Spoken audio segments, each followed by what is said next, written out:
पाकिस्तान से क्या टूटेगा बलूचिस्तान, छिड़ गया सबसे बड़ा घमासान। नमस्कार, जी मीडिया के डिजिटल प्लेटफॉर्म पर आपके साथ मैं हूं आयुष सूर्यवंशी। पाकिस्तान सबसे बड़ी जंग लड़ रहा है और बलूचिस्तान सबसे बड़ी चुनौती पाकिस्तान के सामने है। 1948 से पाकिस्तान के हुक्मरानों और सेना के अत्याचारों को झेल रहे बलोच अपनी जमीन के लिए अब आर पार की लड़ाई लड़ रहे हैं। पाकिस्तानी सुरक्षा बलों, सैन्य ठिकानों और सरकारी प्रतिष्ठानों पर लगातार हमले कर रहे हैं और इससे बलोचों ने सबसे बड़ा संकेत दिया कि बलूचिस्तान में अत्याचार से आजादी के लिए बलोच किसी भी हद को पार करने के लिए पूरी तरह से तैयार हैं। ये जमीन पर दिख रहा है, आंकड़े भी सामने हैं। 24 मई 2026 को क्वेटा में ट्रेन धमाके में 24 पाकिस्तानी सैनिक मारे गए और इसकी आधिकारिक जानकारी पाकिस्तान को देनी पड़ी। ये बताया गया कि मृतक सैनिकों की संख्या इससे कहीं ज्यादा हो सकती है क्योंकि पाकिस्तान आंकड़े छिपा रहा है। कहा जा रहा है कि इस हमले में 42 से ज्यादा पाकिस्तानी सैनिक मारे गए, लेकिन पाकिस्तान आधिकारिक आंकड़ा सही नहीं दे रहा है। पिछले कुछ वक्त से पाकिस्तान के सैनिकों को ले जाने वाली ट्रेन बलोच लड़ाकों के लिए आसान टारगेट बन गई है और पाकिस्तानी आर्मी अपने जवानों की सुरक्षा नहीं कर पा रही है। उसका असर देखा जा रहा है कि लगातार इस तरह के धमाकों में पाकिस्तानी सैनिक मारे जा रहे हैं। 450 यात्रियों को लेकर जा रही जाफर एक्सप्रेस, जहां बीएलए लड़ाकों ने बोलान क्षेत्र में ट्रेन को टारगेट किया, अपहरण किया और पाकिस्तान ने 14 मार्च 2025 को भी आधिकारिक तौर पर स्वीकार किया था कि 11 मार्च को जाफर एक्सप्रेस पर हुए हमले और साथ ही अपहरण की घटना में कुल 31 लोगों की मौत हुई थी। यानी कि वक्त वक्त पर जाफर एक्सप्रेस आसान टारगेट रही है। 23 पाकिस्तानी जवान, 3 रेलवे कर्मचारी और साथ ही 5 नागरिक भी मारे गए बलोच हमलों में। लगातार बलूचिस्तान में इस तरह के निशाने बनाए जा रहे हैं।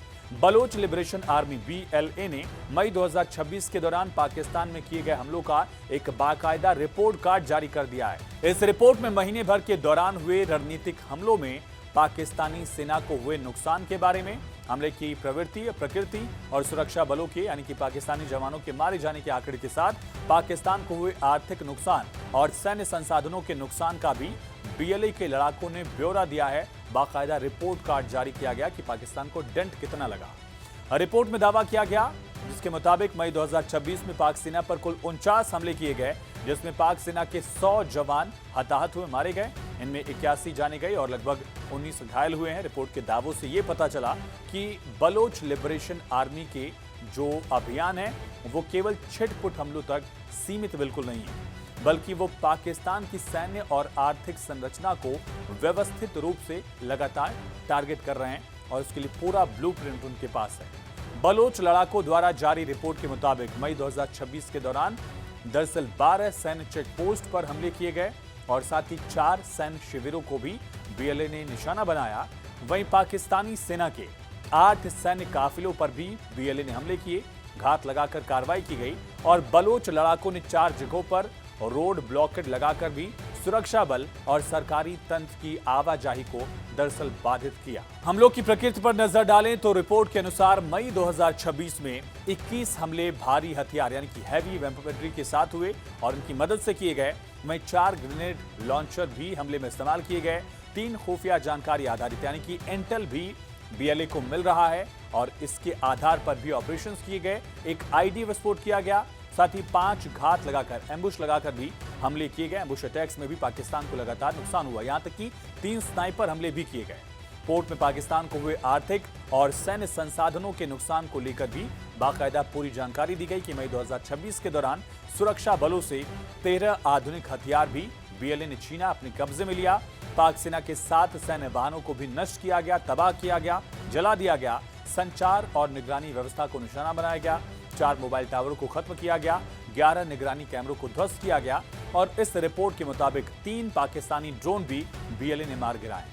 रिपोर्ट में पाकिस्तानी सुरक्षा बलों को हुए नुकसान के बारे में पूरी जानकारी दी गई है। बताया गया कि मई 2026 में हमलों में 65 सुरक्षाकर्मी मारे गए, जबकि 19 पाकिस्तानी सैनिक घायल हुए। 16 खुफिया एजेंट या सहयोगी एजेंट जो थे उनके मारे जाने का दावा भी बीएलए की तरफ से किया गया, यानी कि हर लेवल पर बीएलए टारगेट कर रहा पाकिस्तान को।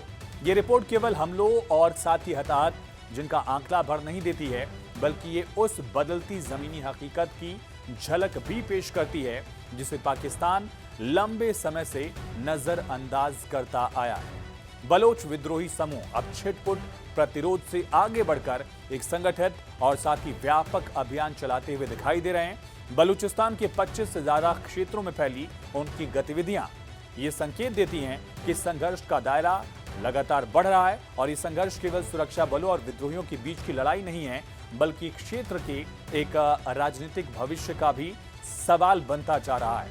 ऐसे में सबसे बड़ा सवाल यही है, क्या पाकिस्तान धीरे धीरे बलूचिस्तान पर अपनी पकड़ खत्म कर रहा है, पकड़ खो रहा है, या फिर बलोच राष्ट्रवादी आंदोलन उस टारगेट के करीब पहुंच गया है जिसे उसके समर्थक बलूचिस्तान लिबरेशन यानी कि बलूचिस्तान की मुक्ति का दरअसल नाम देते हैं, बलूचिस्तान की लड़ाई का नाम देते हैं। फिलहाल इस वीडियो में इतना ही। बाकी तमाम खबरों के लिए आप जुड़े रहिए जी न्यूज़ के साथ।